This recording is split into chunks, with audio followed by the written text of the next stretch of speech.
Hi, I'm Christy Nemba, Post opinions columnist and editor.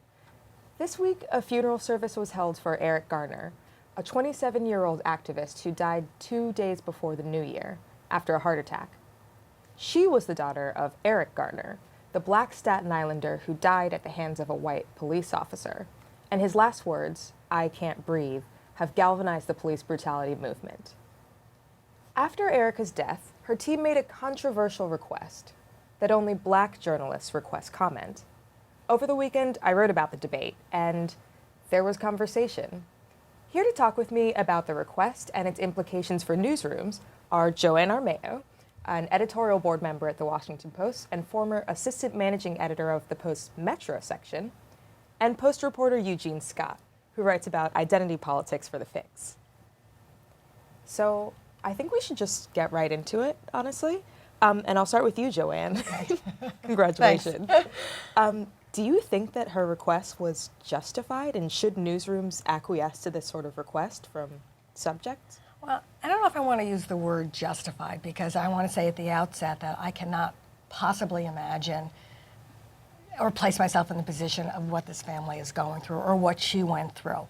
But I don't want to be in a world where we ask people not to place themselves in those positions. So I think that it's self-defeating, and I would wish I had the opportunity to tell them why, or to tell her why I think that that's a bad idea.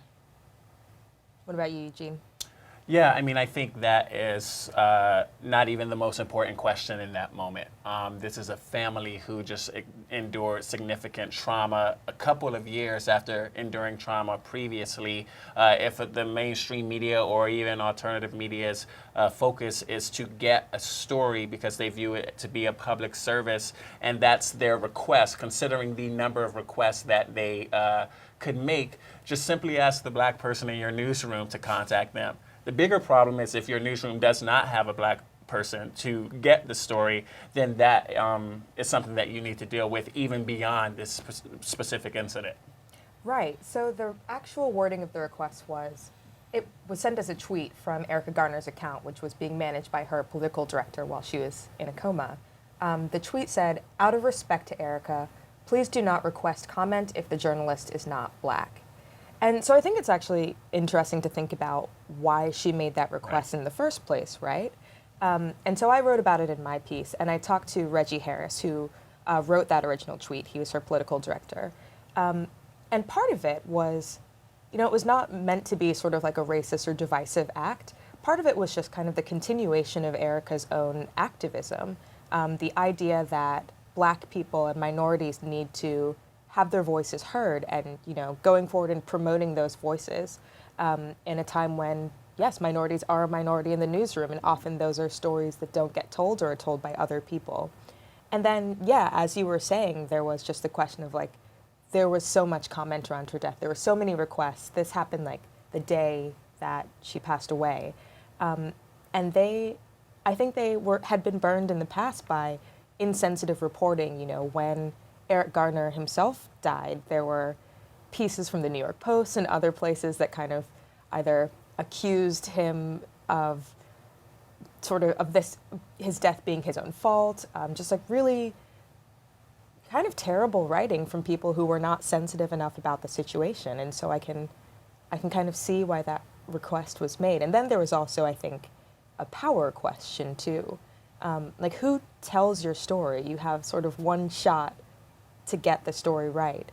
And if they finally, in this moment of tragedy for them, we do try to respect people who have died, even as reporters, as humans, it's a time to respect people's requests, and they had the power to ask that their story be told in a certain way.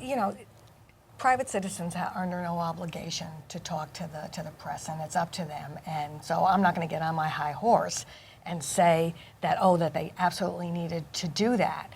But I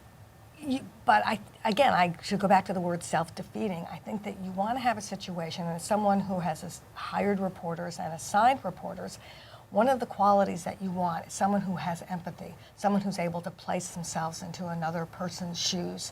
And that's something that you want to encourage. Certainly on race, on all sorts of things.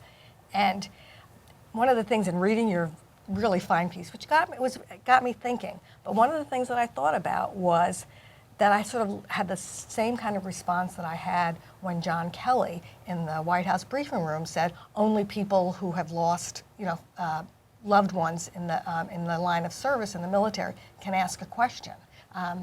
I thought that was inappropriate, but I'll use inappropriate with John Kelly because he's a public official, but I won't use inappropriate with the family because, again, they are under no obligation. That's interesting. So I want to tack back to that question, but you raise an interesting point about empathy and the public response. So part of the backlash to Erica Garner's team's request was that the response was racist and divisive in a really intense way.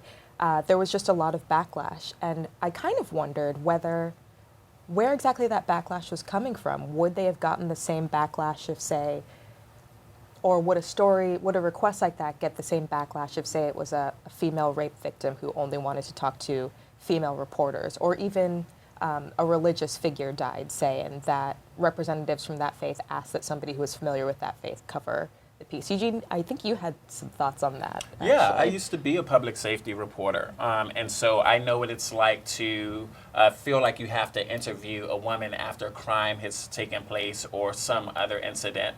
And I've spoken with women who would prefer to tell their story to women, and they had that right. To your point earlier, these are private citizens. It is a privilege to do what we do. We're not entitled to anyone's story. They don't owe us anything to talk to us and to tell them in their most difficult moments what's happening in their lives. And so I take it as a gift and an opportunity to be able to tell people stories, and I want to tell them well.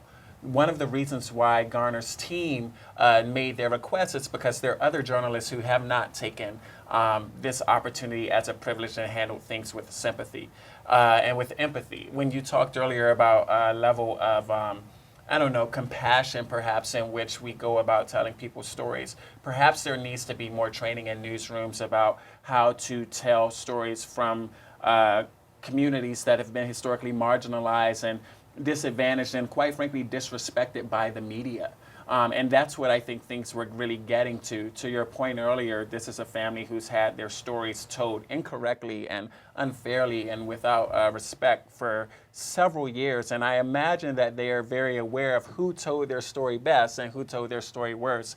And for them, perhaps that's how they could determine who could do the best job of telling their story. And I want to respect that. Like in that moment, how I feel is like the least important thing when I'm talking to a grieving family. I'll make a couple of points. When you talk about, first of all, in terms of rape victims, no, it wouldn't have been the same. It's different, and I don't have to tell you too that when you interject race into it, you get a level of vitriol and hostility and ugliness that is, unfortunately, it's always there. So it can be race and whatever. And in terms of, people's comfort level and who has the ability to be able to tell the story. Well, one of the best stories that has been written about women who have been sexually harassed and abused was told by a white guy, Ronan Farrow. And he basically had the skills to be able to make these people feel comfortable telling their story. And again, that's something that we want to be able to encourage. Right. And I would never say that a white person cannot tell the story of black people or that a man cannot tell the story of victims. But if an individual says, it is my preference, like if the Garners would have said, we prefer the journalist be a black woman, I would have understood that. Because they want to do everything they can to have their story told as best as possible. And I think what has to be included in this conversation is the historic mistrust of people of color of the mainstream media. We're talking about populations who have just seen their communities portrayed so negatively and so poorly, and there's just great anxiety. I think what media should do, instead of centering this on themselves, because this is not about us, this is about these families and American citizens, is say, what could we do to decrease the likelihood that another tweet like this goes out? Is there training that we can do? Are there conversations we can do? Can we diversify our staffs? Can we help people just be more empathetic? Can we encourage diversity classes? Whatever it is that makes families feel like we are a safe place for them in their grieving. But I completely agree with you. Just because you're not a part of a community doesn't mean you can't write about it. I write about identity politics and write about communities every single day that I'm not a part of. But it's because I do more listening and reading than talking. I don't get it perfectly all of the time, but a lot of the pushback that the Garner family got was from people who, had they just read a couple of the columns and reports saying how disadvantaged and disrespected and misrepresented people of color have been from the media, they could have saved themselves a tweet. Right. I think that's a really interesting point to make, like what makes someone a good reporter on these stories. It's not necessarily them being of the same race Sure. or even coming from the same background, but there are qualities that just make you better at telling someone's story and more respectful, and that does come down to empathy. I think it involves being a person who values other people's stories as much as your own. You know, you think about just white photographers, for instance, or battlefield photographers who take these photos of, you know, dead bodies or like dead children. You wonder if they would have taken and shared that same picture if it was someone they knew, if it was a child they were familiar with, if they weren't being treated as kind of an object. There's a lesson in how you relate to people. And often, I think, that involves a sort of power differential and a calculus that's not always aligned with even the media's calculus. Like, just because somebody has won an award or is in a certain position in their newsroom does not necessarily make them the best person to tell the story. Like, yes, the editor wants to send out the best reporter who can get the story, but like, what is the best reporter for this situation? The person, you know, the Garner family, for instance, might not have thought that the best reporter would be the reporter that the Post would have sent or someone else. And that's because they have their own reasons and their own story that they want told and their own expectations. Absolutely. I think that's been a big challenge for me in my career in media, how we define what's best, what talents and gifts and abilities are most celebrated. I would love for us to get to a point where we view having a high view of diversity as valuable as being bilingual or knowing Excel or whatever it is that makes some journalists special people. The reality is, if we look at the history of how newsrooms were integrated, many of the black people who were brought on staff in a lot of the majority newsrooms were brought on staff because of their ability to go in communities of color and tell stories that, unfortunately, mainstream media had been ignoring for decades, and many people on staff perhaps were not best equipped to tell. And so the question becomes not just always having to go to the black reporter and say, tell this story. The question becomes, how can we make our newsrooms better journalists more broadly? And to me, that includes, how can we tell the stories of communities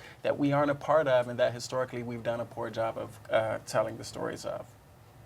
Joanne, you were saying before, actually, before we were, I think, visible on video, that you had worked in this sort of hiring and developing newsrooms as an assignment editor. Like, what did that look like for you? What were you looking for? I completely agree that it's important to have, you know, a diverse reporting staff. You use the word ignoring stories. I would view it as missing stories, because if you don't have different people, and by diversity, yes, race, color, income level, a whole range of things, you're going to miss stories, and it's going to, and you're not going to be able to do your job. So it's important. And I think one of the good things that has come out of this debate is that there's a debate and people are talking about it. And clearly, the mainstream media has not done a good enough job in terms of hiring and diversifying. And I don't exactly know, what the answer is. Before our conversation, you were telling me about a program at the Post in terms of mentoring program. Sure.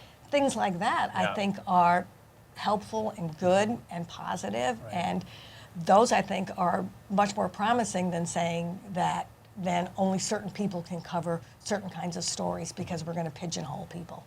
Yeah. No, I think investment starts very young, right? To our conversation beforehand, you tap talent that you see has the potential and encourage them and help them get the training and the skills to tell the stories that need to be told, so that when you get in this situation, you have the people there that need to do the best, can do the best job possible, just covering communities.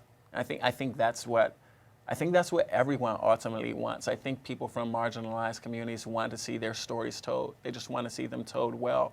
But quite frankly, just in a moment of just being personal, I have my own anxieties that if there was a situation where I was ever killed, especially in a situation involving law enforcement, that the photos that would be used, that the stories, the sources that would be talked to could be handled with an absence of insensitivity that could leave the world with perhaps the worst impression possible of Eugene Scott, and therefore an inaccurate impression. And there are moments where I'm like, who would I want to tell my story to do me justice? And it's sad that I even have to think that way, but the reality is, as someone who has read so many stories of so many people that felt unvalued or misrepresented, it is something that crosses my mind, and I imagine that's what they were thinking as well.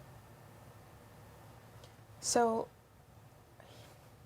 I just think this is a really valuable conversation, and I think when I was talking to Reggie Harris, he mentioned that he didn't actually think that his request would be so controversial in the moment, but that he was glad that it had spurred this discussion, and like maybe if it's woken up a newsroom to think like, oh, would I have had someone to send to ask for comment? Right. Like that's important, and I would note that the Garner family did not, turn down requests necessarily from white reporters. They tried to accommodate respectful requests with whoever was available, but their preference, I think, was to promote those voices.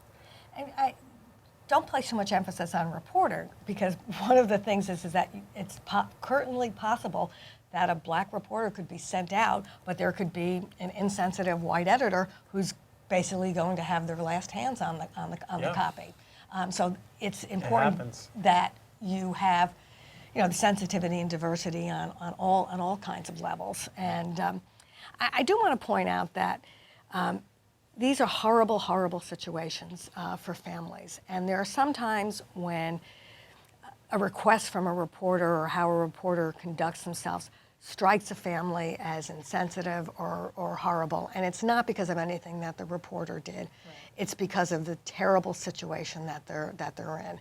And one of the worst things to have to do as a reporter, and one of the worst things to have to do as an editor, is to have someone call someone to get comment after they suffered a kind of tragedy, because you don't know whether or not they're going to welcome it as an opportunity to talk about their loved one, or if they're going to resent it as an invasion of their privacy. So I was in a situation like that within the last several months. There was a national story that I wrote about where an individual was killed, and I reached out to the individual's mother hoping to get a comment. And the mother said, Eugene, do you know what it's like to lose a child? And I don't know what it's like to have a child. And they responded in a way that clearly communicated that they thought even my asking was insensitive, and that that had I been a parent, I perhaps would have been more sensitive in handling it. And I thought their depiction of me was inaccurate and unfair, but that wasn't the focus right in that moment. I apologized, I wished them the best, and I went on about my business. Because they don't owe me that. I was glad they gave me that moment, that response, period. But I guess what I understand, I think about identity a lot, so I do understand how different people's identities shape how they see the world and how they believe other people will see them. And I think we could just try our best to have our newsrooms better reflect the communities that we cover, so that when we get these situations, it's not about missing a story because you don't have the people there. It's about making sure you get the best person there to tell the story. So speaking of getting the best person there to tell the story, I'm going to make the perhaps questionable, we'll see, decision to take it back to the tweets, actually.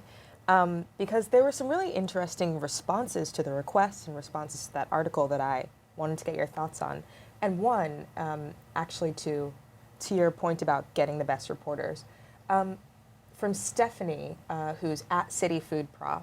She said, when I saw that request, my first thought is reflected in the paragraph about families' requests should be respected. But then I also thought the people who are protesting not getting comment, are the ones who also say, well, I don't see color, race doesn't matter. And obviously those people are not the people who should be reporting on her death if they're, insensitive enough to say that. I wonder, again, this kind of also goes back to the sort of backlash that they were getting, that the implication, this is another tweet as well, the request for only black reporters follows from this sentiment, that the implication that whites would, by nature, infuse their writing with racism, a fatalistic view, no room for progress. Sad to see this view being supported and nurtured by black journalists. Does it necessarily imply that white journalists would infuse their work with racism, or is it something else? And why is the question or the call that like, oh, this is racist, that's always the first response somehow to a request from a black family usually asking for something? They didn't say that a white reporter or a non-black reporter would be racist. They said they wanted their story told by a black journalist. They could believe that a white journalist did a great job. There was some interaction with some white journalists that have told the story of the Garner family, and that the Garner family has praised. So they don't have a problem with communicating with white journalists to tell their stories. In that moment, they just wanted this story told by a black journalist, perhaps because they thought they could be more sensitive. I mean, two people can be good and one person clearly better. And it's unfortunate that people inherently view a desire to include more people of color as like harming white people. Like that's what to me that second tweet said. And the first tweet, unfortunately, if you see the world, if you're colorblind and you don't see race and you don't see diversity, your hands probably should be nowhere near this story, because the story of the Garner family is a story about race. From her death to his death to just the inequality, the challenges they face over the years. It's a story about race. So if you don't see race at all, there are other stories you can tell. This isn't one you should be telling. Well, one of the things that I got from your column was that the request was partly also about empowering, not only because they wanted their story told because they felt that they would be handled more sensitively, but as part of her activism, this was one she wanted her legacy to live on in terms of empowering black journalists, correct? Yes. Which is a distinction. Yes. It's not about, yes, excluding people or leaving people out, but yeah, having her story told and having the person who tells it be of a certain type. And that, I think that's, again, the question of like, well, is promoting black journalists or promoting minority journalists in like specific situations or specific places, is that divisive or racism in some sense? No, I don't think so. No, I know, and I think that in any kind of news coverage, I think that it's important to consider diversity. And there's been a lot of debates about campaigns in which they were only covered by white men. And you miss certain things. You're not telling the whole story if you're only telling it from one prism. So as a journalist, that's why it's important to have lots of different kinds of eyes looking at a story and telling the story. That's an interesting thing too about just the importance of diversity in the newsrooms, not even talking about the sort of reporters that you send out. It's very easy to not know what you're missing. You write a story, you think you've covered it, but because you don't have the background in some sense, or you are not perhaps attuned to certain threads, you miss something and you don't even know that you're missing it, and you'll never know until someone tells you. And so it's helpful to have other people around, people from different backgrounds, people from different perspectives, who can say, oh, you might want to think about this question, or as a person who's covered this, this church or this family in the past, like, here's something that I think you're leaving out.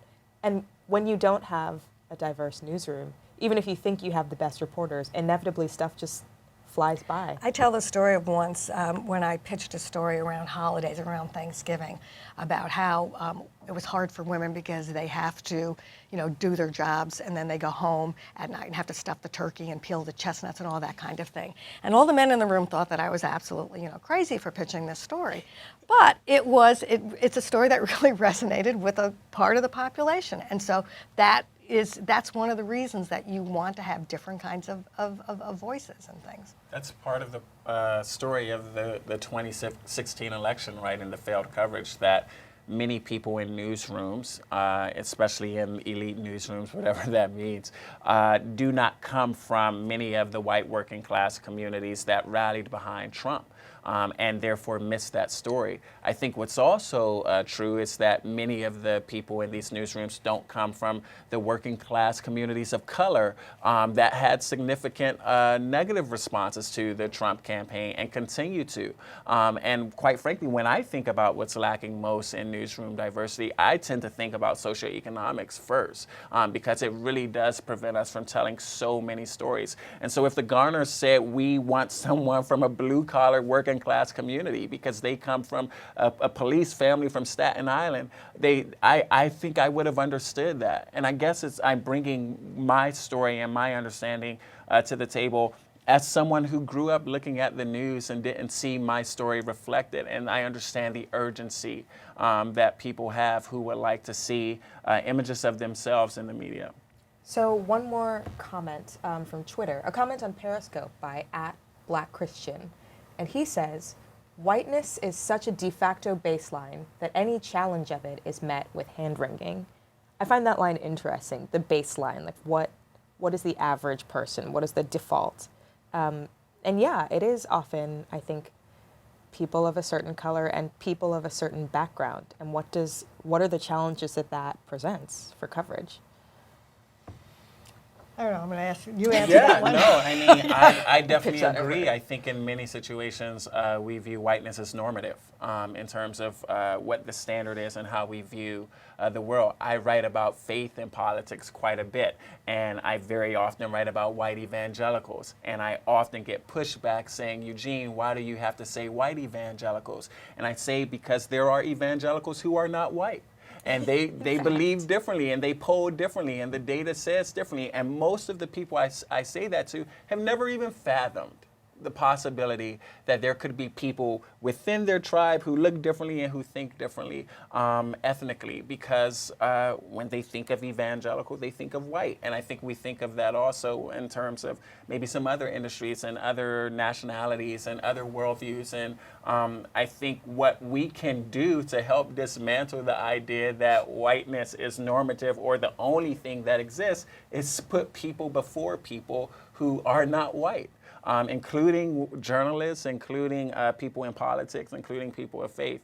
And I think we all have a responsibility, perhaps the media more than almost anyone, any other industry, to reflect the diversity of the country and society that we say we want to write about. I also think it's important that there's diversity, as you say, within groups. I mean, not all African Americans think the same way. Absolutely. Not all, white people think the same way. And we can't lose sight of that, and we have to be able to capture, those distinctive, differences. Right. Indeed. Every individual is an individual, to be tautological about it. This person continued on Twitter to say that black and brown people wanting power in who covers our suffering and news offends so many that particular request is seen as particularly offensive, which was a thing that I noticed from this pushback. But it turns out that we're also almost out of time. So I'm going to ask if you guys have any final thoughts or what is kind of your particular takeaway from this Well, I had configuration? a question. The family, would they make the request again? Great question. I'm not sure. I will see if I can ask, but I have a feeling that yes, they probably would. I can't speak for them, but the discussion that it's created, the look into what may or may not be working well in our newsrooms, the fact that it's drawn that into light, I think, was really important. Indeed. Yeah, my final takeaway would be I think people should spend less time telling black people that they don't like how they feel about the media, and instead ask them why they feel the way they do. It would be helpful to just ask more questions and make fewer statements to understand the long history between the mainstream media and marginalized communities. Great. Well, that is, I think, all that we have time for. I'd love it if people keep the conversation going on Twitter and Facebook, and we'll check in and read the comments and maybe respond. Thanks again for joining me. Thanks for your Thanks for time. having us.